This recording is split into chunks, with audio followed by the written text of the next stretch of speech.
Assalamualaikum warahmatullahi wabarakatuh.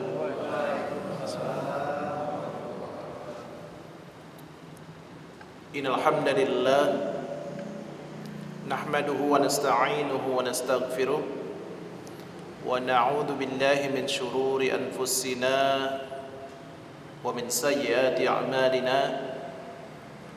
Man yahdihillahu fala mudilla lahu ومن يضلل فلا هادي له أشهد أن لا إله إلا الله وحده لا شريك له وأشهد أن محمدا عبده ورسوله اللهم فصل وسلم وبارك على هذا النبي الكريم نبينا محمد وعلى آله وأصحابه ومن دعا بدعوته إلى يوم الدين.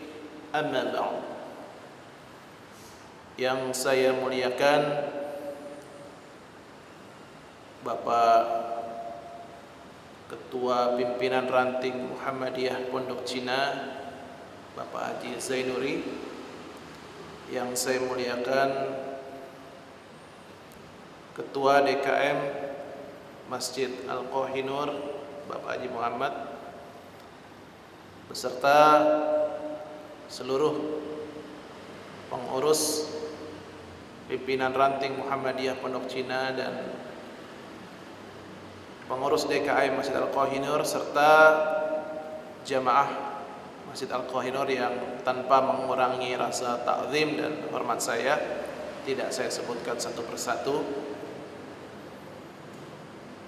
Bagaimana kabarnya Pak? Baik Pak ya, sehat ya. Alhamdulillah. Alhamdulillah, kita bersyukur kepada Allah Subhanahu wa taala pada kesempatan malam hari ini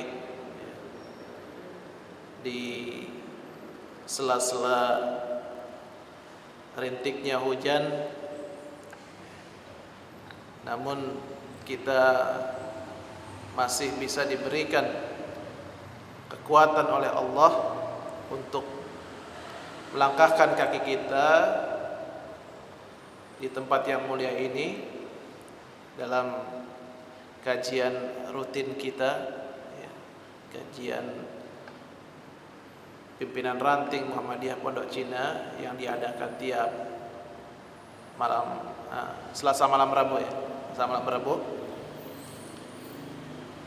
Dan alhamdulillah kita semua hadir dalam keadaan sehat dan kita terus berharap pada Allah Subhanahu wa taala semoga kita diberikan keteguhan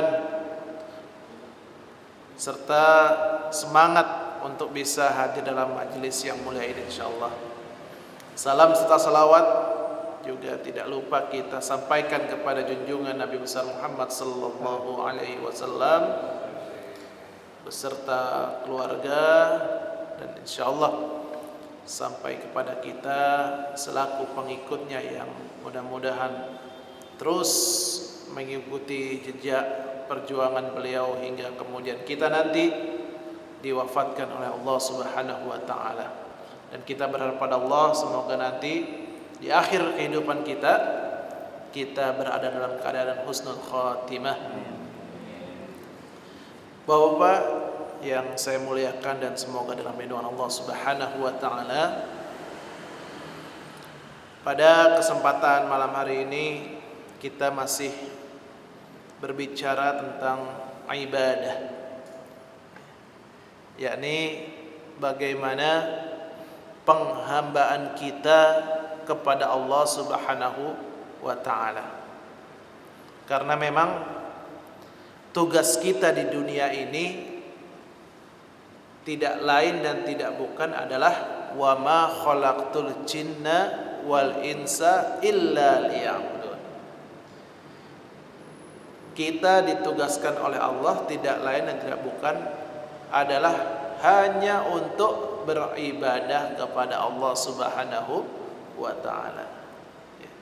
Jadi menjadikan setiap amal kita, aktivitas kegiatan kita termasuk malam ini ya, termasuk malam ini kita hadir di sini adalah dalam rangka ibadah kita kepada Allah Subhanahu wa taala. Ya. Karena memang ketika kita berbicara tentang amal dan ibadah ini adalah sesuatu yang tidak bisa kita lepaskan. Karena nantinya perwujudan dari ibadah kita kepada Allah adalah bagaimana kita mengaktualisasikan atau mewujudkan amal-amal kita itu dalam kehidupan sehari-hari kita. Gitu. Karenanya setiap amal yang kita lakukan itu merupakan representasi dari ibadah kita kepada Allah Subhanahu wa taala. Sekali lagi saya katakan bahwa amal-amal kita merupakan representasi daripada ibadah kita kepada Allah Subhanahu wa taala. Nah, dengan kemudian kita mengetahui atau memahami bahwasanya ibadah adalah proses penghambaan kita kepada Allah Subhanahu wa taala, maka sudah selayaknya kita sebagai seorang muslim adalah menyerahkan totalitas hidup kita hanya untuk Allah, ya kan? Hanya untuk Allah, tidak untuk siapa-siapa sebenarnya. Gitu kan? Jadi kalau misalkan kita nyari duit, ya udah, tujuannya untuk mendapatkan ridho Allah. Kita bermuhammadiyah sebagai kader Muhammadiyah, tujuannya adalah untuk menggapai ridho Allah Subhanahu wa taala. Karena apa? Karena Muhammadiyah merupakan sebuah kendaraan gitu. Kendaraan untuk apa? Untuk menuju kepada Allah gitu. Bukan tujuan akhir aja. Muhammadiyah bukan tujuan akhir. Tujuan akhir kita adalah Allah gitu. Jadi berbahagialah kita, bersyukur kita, karena sampai saat ini kita masih bisa berinteraksi dengan apa yang namanya Muhammadiyah. Dan mudah-mudahan ini menjadi satu wasilah bagi kita ya Pak ya, wasilah bagi kita untuk kemudian kita nanti menuju surganya Allah Subhanahu wa ta'ala. Bapak yang saya muliakan dan semoga dalam lindungan Allah Subhanahu wa taala, ketika kita memahami perintah ibadah, maka ada satu muara, di mana muara itu yang menjadi pegangan bagi kita, di mana Allah Subhanahu wa taala berfirman dalam surah Al-Baqarah, Ya ayyuhan nasu ubudu rabbakumul ladzi khalaqakum walladzina min qablikum la'allakum tattaqun. Ya ayyuhan nasu ubudu rabbakumul ladzi khalaqakum walladzina min qablikum. Wahai sekalian manusia, beribadahlah engkau kepada Allah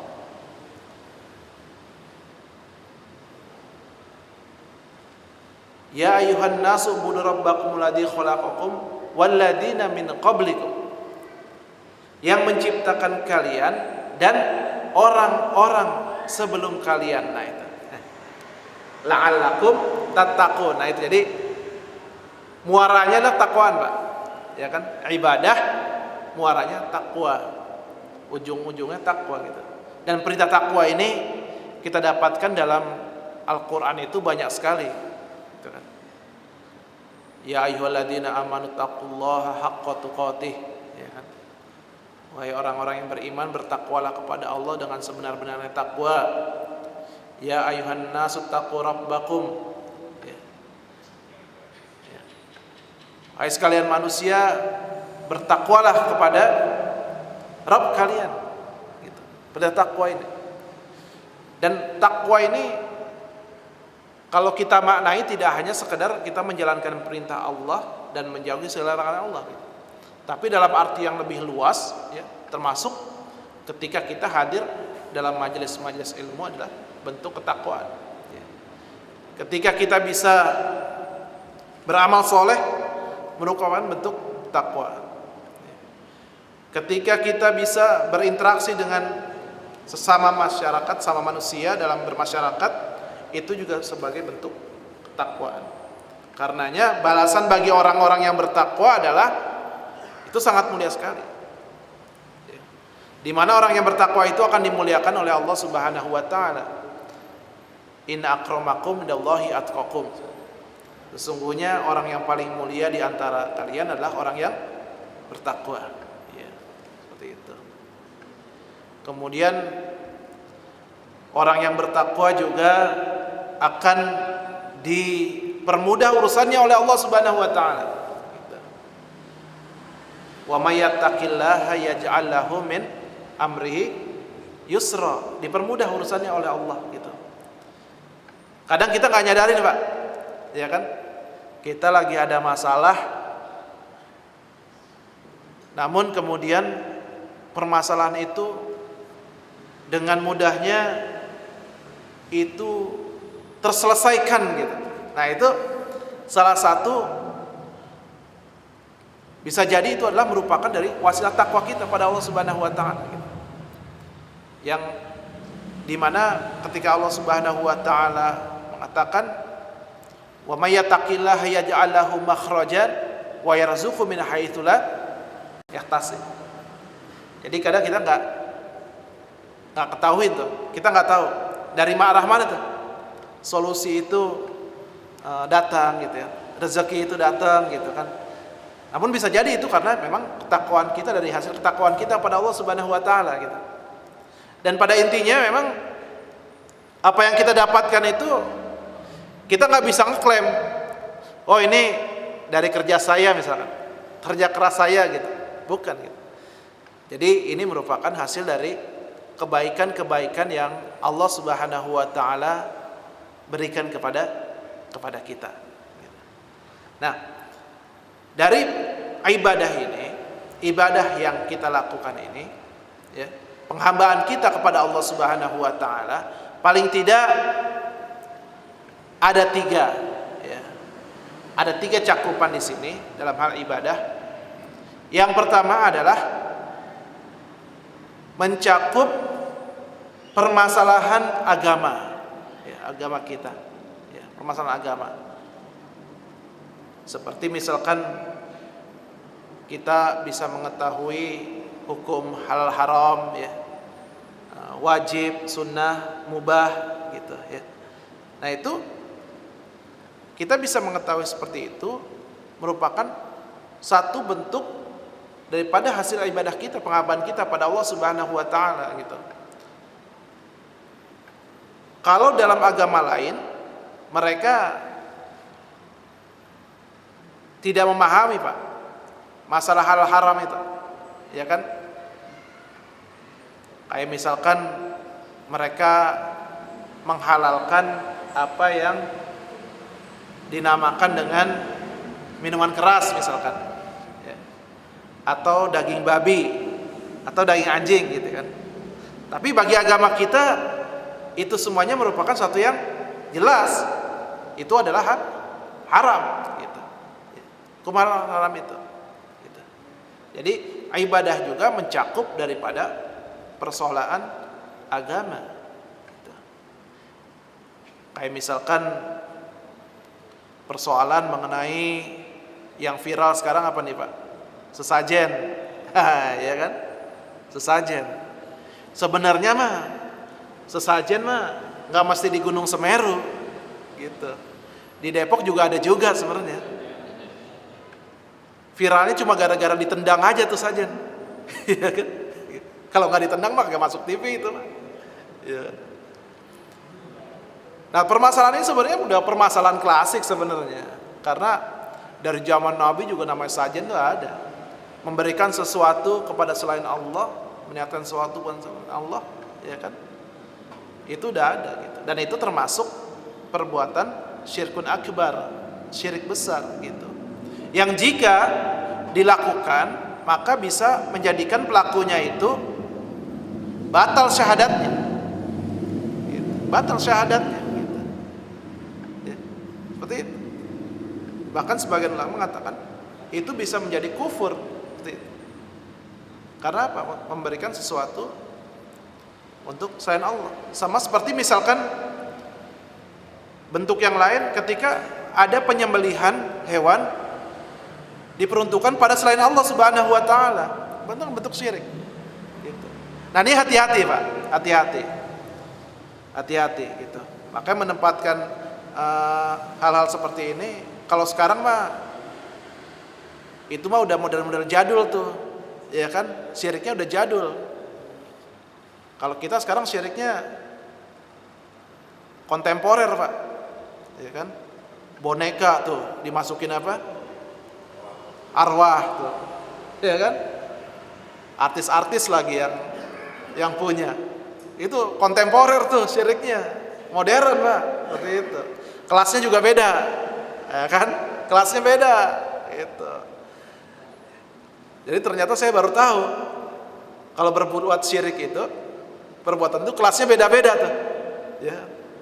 Nggak cuma pesawat aja, ada eksekutif, ekonomi, ya, VIP. Nah, ternyata syirik juga ada kelas-kelasnya. Nah, namun semua itu bisa membuat pelakunya itu tadi apa yang dikatakan oleh Luqmanul Hakim, ya bunayya la tusyrik billah inna syirka la dzulmun adzim. Nah, perbuatan syirik itu merupakan perbuatan bentuk kedzaliman yang paling zalim itu. Kedzaliman yang paling besar. Gitu.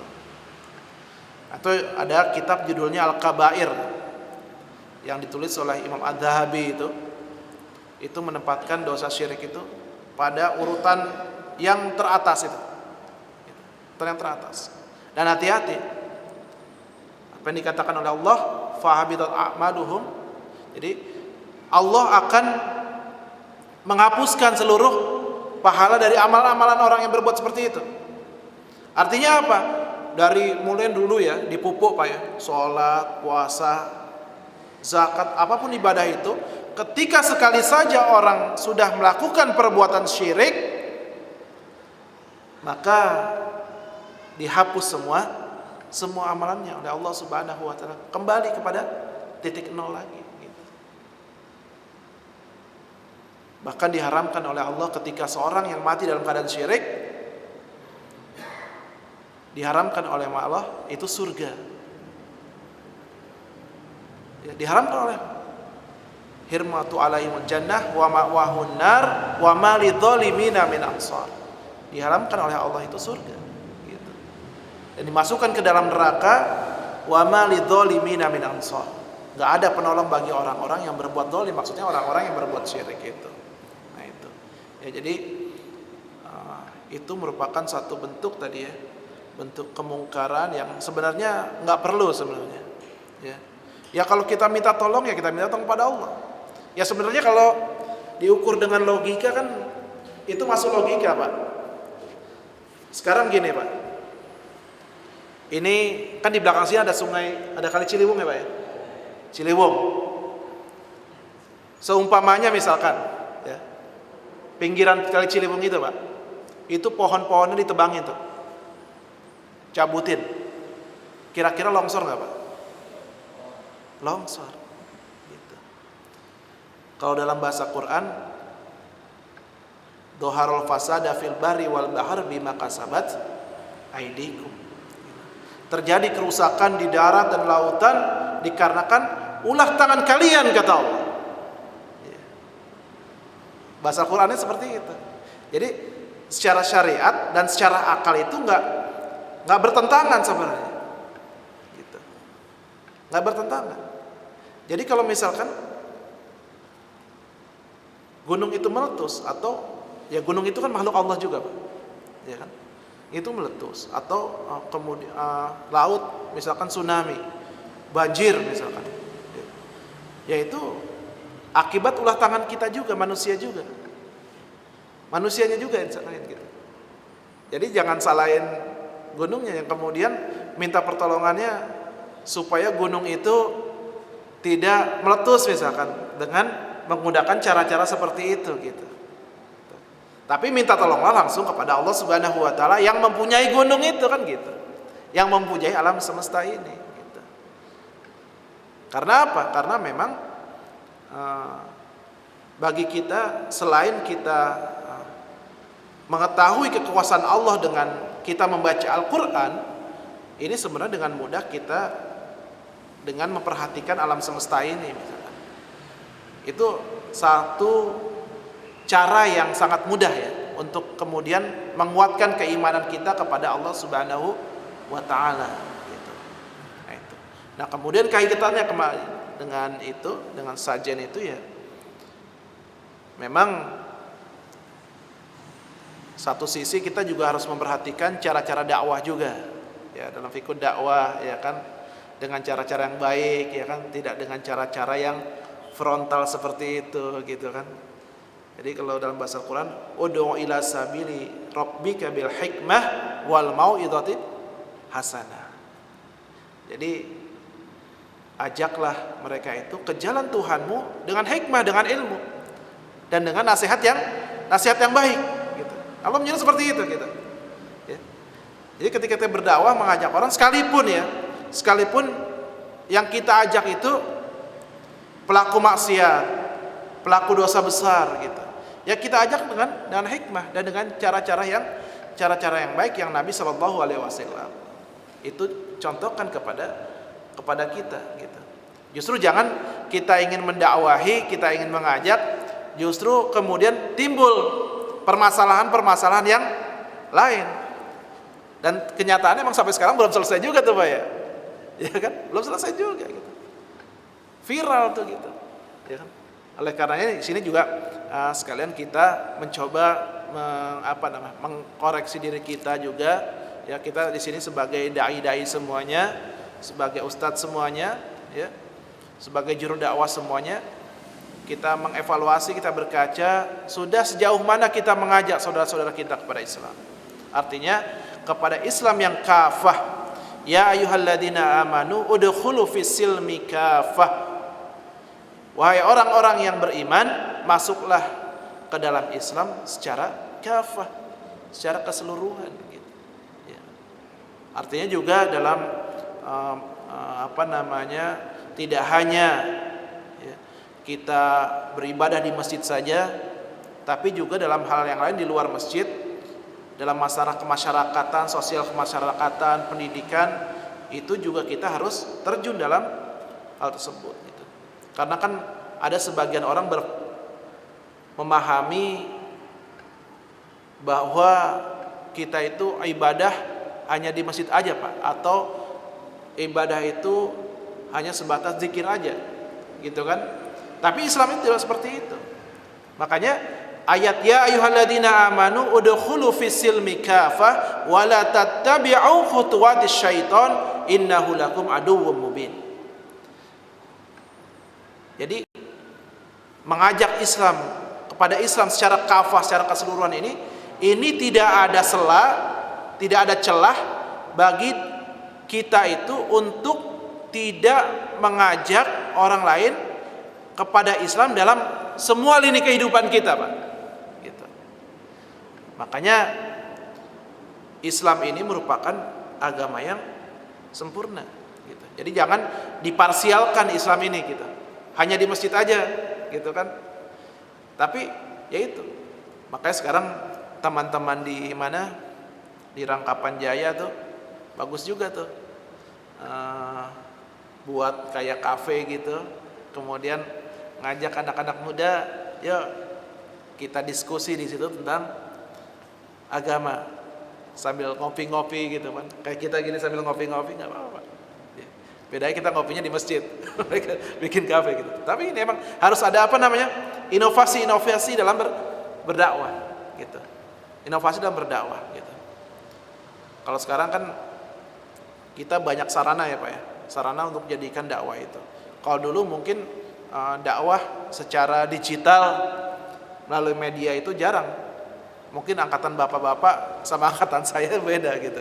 Ya dulu kan mungkin jarang, tapi sekarang udah ada HP gitu kan. Ini bisa kita jadikan untuk sebagai sarana dakwah. Karenanya nanti ketika ada kajian-kajian seperti ini, alhamdulillah ini ada yang memfasilitasi Pak Iman bagi jamaah yang belum hadir bisa menyaksikan. Nah, itu jadi menggunakan atau memaksimalkan ya sarana-sarana dakwah ini untuk menyampaikan ya dakwah Muhammadiyah ini, dakwah yang berkemajuan ini ya, dalam rangka menjadikan benar-benar dakwah yang kafah, jadi dakwah dalam semua lini kehidupan kita gitu ya. Nah, apa yang saya muliakan dan semoga dalam lindungan Allah Subhanahu wa taala ya, itu tadi adalah bahwa ibadah itu mencakup kepada segala problematika kehidupan kita gitu ya, masalah agama. Dan masalah agama ini juga yang sebagaimana Allah Subhanahu wa taala firmankan, al-yauma akmaltu lakum dinakum wa atmamtu alaikum ni'mati wa raditu lakumul Islam madinah. Pada hari ini telah kusempurnakan ya untukmu agama, dan wa atmamtu alaikum ni'mati, dan kusempurnakan nikmatku, wa raditu lakumul Islam madinah, dan aku ridho Islam itu sebagai agama. Jadi nggak perlu kemudian agama ini ditambah-tambahkan, ya kan? Nggak perlu dikurang-kurangkan, gitu kan? Karena memang agama ini sudah sempurna. Jadi kita nggak perlu nyari agama lain selain agama Islam. Inna dina 'indallahil Islam. Sesungguhnya agama yang ada di sisi Allah itu adalah Islam, gitu kan? Jadi nggak perlu lagi kita bikin Islam apa namanya? Nusantara, ya kan? Nggak perlu lagi, gitu. Atau apa namanya? Islam liberal, nggak perlu lagi, gitu. Islam udah sempurna, udah, gitu. Nggak perlu tambah-tambahin segala pakai apa namanya? Nikah beda agama, ya kan? Nikah beda agama, terus apa lagi tuh? Sholat Jumat nggak wajib, gitu kan? Nah itu nikah sama jenis, apalagi gitu, ya kan? Jadi ajaran kita Islam ini udah mulia banget, udah sempurna banget. Ya. Maka beruntunglah bagi kita yang sampai saat ini masih memegang teguh keimanan kita, keislaman kita, ya, dan kita berharap pada Allah semoga nanti ketika kita berada dalam akhir kehidupan kita ini dalam keadaan husnul khatimah. Ya. Kemudian yang kedua adalah mencakup segala lini kehidupan ya, ibadah itu. Ya.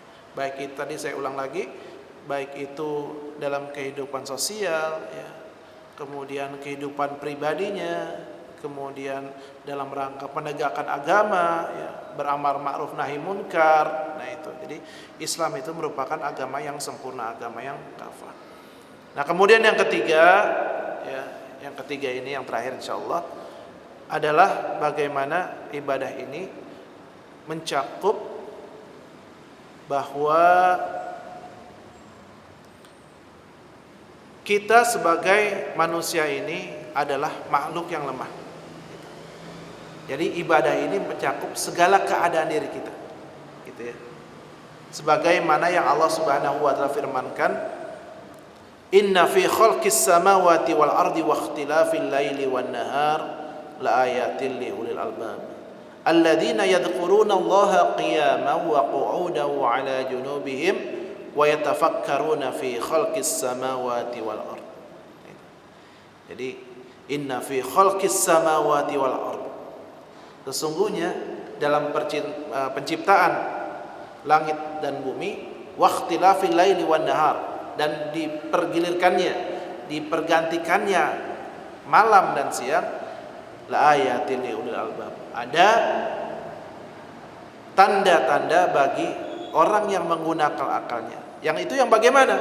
Alladzina yadhkuruna Allaha qiyaman wa qu'udan wa 'ala junubihim, yakni orang-orang yang mengingat Allah baik dalam keadaan berdiri, ya, dalam keadaan duduk, dan keadaan berbaring, gitu. Jadi setiap keadaan ini adalah menjadikan juga kita ibadah kepada Allah Subhanahu wa taala. Jadi tidak ada apa ya Pak, kalau bahasa kita itu tidak ada alasan ya, ada alasan bagi kita itu untuk tidak beribadah pada Allah gitu. Misalkan sholat ya, sholat itu kira-kira ada itu nggak ya Pak ya? Ada rukhsah nggak sholat? Boleh untuk tidak meninggalkan sholat gitu? Ada nggak Pak gitu? Nggak boleh, ya kan? Sholat nggak bisa berdiri, boleh duduk. Nggak bisa duduk, boleh tiduran, ya kan? Tidur nggak bisa juga sholat, pakai apa Pak? Pakai isyarat, iya kan? Pakai isyarat nggak bisa sholat lagi, disolatin dah, gitu. Iya, disolatin itu. Jadi dalam setiap keadaan, yaitu ibadah itu seperti itu, gitu. Jadi sinilah kita memaknai ibadah itu, ya, bahwa memang Islam ini agama, sekali lagi Islam ini adalah agama yang sempurna, ya, yang menuntut daripada pemeluknya itu untuk selalu menghamba kepada Allah Subhanahu wa taala, ya. Menuntut untuk menghamba kepada Allah Subhanahu wa taala. Kenapa seperti itu? Karena Allah Subhanahu wa taala telah begitu banyak memberikan nikmat kepada kita. Sampai kemudian wa in ta'uddu ni'matallahi la tuhsuha. Kita tidak bisa sama sekali untuk menghitung-hitung nikmat yang telah Allah Subhanahu wa taala berikan kepada kita, ya. Oleh karenanya gunakan kesempatan yang Allah Subhanahu wa taala berikan kepada kita ini untuk kemudian kita meningkatkan selalu kualitas ibadah kita kepada Allah Subhanahu wa taala. Meningkatkan penghambaan kita, ketaatan kita kepada Allah Subhanahu wa taala, yang dengannya kita berharap, ya, kita dimuliakan oleh Allah, ya, karena ketakwaan kita, karena ibadah kita, karena keimanan kita kepada Allah Subhanahu wa taala. Tidak hanya kita nanti dimuliakan di dunia, namun juga ketika kita nanti dimuliakan oleh Allah Subhanahu wa taala di akhirat, ya. Dan semoga kita yang hadir di sini semuanya termasuk orang-orang yang dimuliakan oleh Allah Subhanahu wa taala, ya, baik di dunia ini maupun nanti ketika kita berada di akhirat, ya. Mungkin itu saja yang bisa saya sampaikan pada kesempatan malam hari ini. Mudah-mudahan ini bisa menjadi sarana pengikat kita, ya. Fadzakir fa inna dzikra tanfa'ul mu'minin.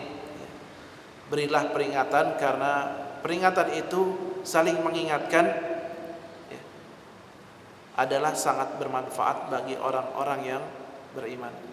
Dan mudah-mudahan ini membawa manfaat bagi kita semua, baik diri saya maupun Bapak sekalian. Dan yang kedua, mudah-mudahan ini nantinya bisa, ya, memotivasi kita untuk kemudian kita senantiasa untuk bisa berbuat kebaikan-kebaikan dan beramal soleh, dan semoga amal-amal kita diterima oleh Allah Subhanahu wa taala. Itu saja yang bisa saya sampaikan. Nasrum minallahi wa fathun qarib wa basyiril mu'minin. Saya kembalikan kepada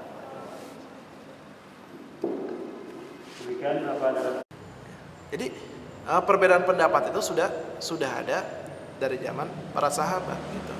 Artinya di sini bahwa perbedaan pendapat ini dalam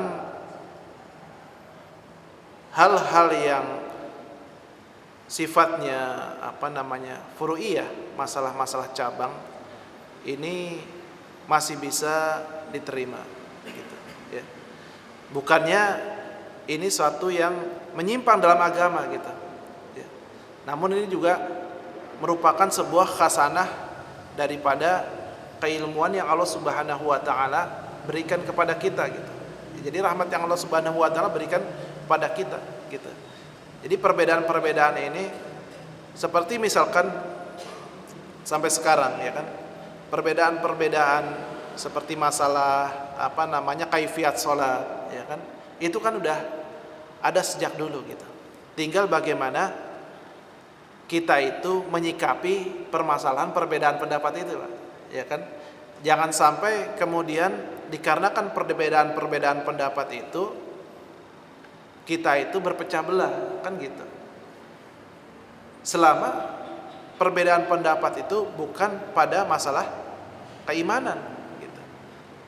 Bukan dalam masalah keimanan gitu, ya, masalah akidah gitu kan. Seperti itu. Jadi perbedaan pendapat di sini suatu yang wajar adanya, ya, dikarenakan tadi, ya, berbeda, bisa beda cara pandang, ya, berbeda kemudian pengambilan dalilnya seperti apa, metode pengambilan dalilnya seperti apa, itu bisa menyebabkan perbedaan pendapat itu. Namun sekali lagi yang harus ditekankan adalah jangan sampai nantinya ketika perbedaan-perbedaan pendapat itu menjadikan kita berselisih sehingga apa? Hati kita itu kemudian juga saling menjauh, gitu ya. Saling menjauh. Nah, disinilah yang kemudian jika ini terjadi maka banyak dimanfaatkan oleh orang-orang yang tidak senang kepada Islam, kan gitu. Ya, tidak senang kepada Islam. Untuk apa? Untuk mengadu domba umat ini, gitu. Mengadu domba umat ini. Oleh karenanya yang diperlukan kita di sini adalah bagaimana kita menyikapi perbedaan ini, dan mudah-mudahan dengan banyaknya taklim-taklim ini, ya, yang kemudian memberikan pemahaman kepada para jamaah masjid atau masyarakat atau warga atau ya umat ini, ya, bahwa pentingnya wahdatul ummah, persatuan umat ini, ya, yang kemudian nantinya bisa menjadi suatu kekuatan bagi kita, modal bagi umat ini untuk kemudian menegakkan iqamatuddin, ya, menegakkan agama di bumi yang tercinta Indonesia ini. Dan kita berharap pada Allah, semoga Allah Subhanahu wa taala menyatukan hati-hati kita, menyatukan hati umat ini, ya, sehingga umat ini menjadi satu, menjadi besar kembali, sehingga tadi Islam kembali tegak di bumi kita yang tercinta ini. Wallahu a'lam bishawab.